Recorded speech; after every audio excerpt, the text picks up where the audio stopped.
கல்லணை அப்படின்னு நம்ம சொன்னவொடனே அந்த வார்த்தை சொன்னோடனே ஞாபகம் வர விஷயம் எதுன்னு பார்த்தீங்கன்னா கரிகாலன் கண்ண கல்லணை பற்றி தான் நமக்கு வந்து தெரியும், படிச்சிருப்போம் எல்லாருமே.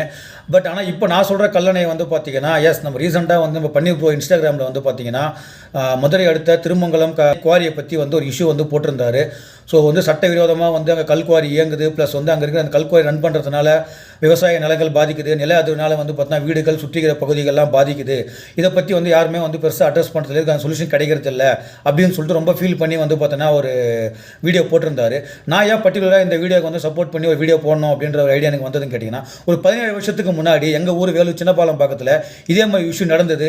இதே மாதிரி கல்குவாரியால் வந்து பார்த்தோன்னா நாங்கள் பாதிப்படைஞ்சு ஒரு 3 வருஷம் 4 வருஷம் கோர்ட்டு கேஸுன்னு அலைஞ்சு அப்புறமா நிறைய இழப்புகள்லாம் சந்திச்சு அதுக்கப்புறம் தான் வந்து பார்த்தீங்கன்னா நாங்கள் வந்து ஸ்டே வாங்கியிருக்கோம். இன்றைக்கி வந்து அந்த கல்குவாரி இயங்கலை. ஸோ அந்த மக்களுடைய மனநிலைமை, அங்கே வாழ்கிற மக்களுடைய வாழ்வாதாரம் எப்படி, அவங்க எந்த மாதிரி சுச்சுவேஷன் இருப்பாங்கிறது என்னால் நல்லாவே ஃபீல் பண்ண முடியுது. மேலும் இந்த விஷயத்தை வந்து அட்ரஸ் பண்ணி பேச வச்சுருக்க தூண்டுதலாக இருந்த பன்னீர் ப்ரோக்கு வந்து நான் தேங்க்ஸ் சொல்லியிருக்கேன். ஏன்னா இந்த இஷ்யூ வந்து பார்த்தீங்கன்னா எனக்கே வந்து பர்சனலாக நடந்ததுனால ரொம்ப க்ளோஸ் டு மை ஹார்ட் தான் இது. அதனால் அரசு அதிகாரிகளோ இல்லை வந்து அரசியல் இருக்கிற ஐயாக்கள் யாருன்னா இந்த வீடியோவை பார்த்தீங்க, இல்லை வந்து இந்த நியூஸ் வந்து உங்களுக்கு எப்படி ஒன்று ரீச் ஆகுதுன்னு கேட்டால் தயவுசெய்து வந்து அந்த மக்களோட வாழ்வாதாரத்தை மீட்டு அவங்களுக்கு கொடுங்க. அந்த இடத்துல வாழ்றது எவ்வளோ கஷ்டன்றது வந்து அங்கே வாழ்கிறவங்களுக்கு தான் தெரியும்.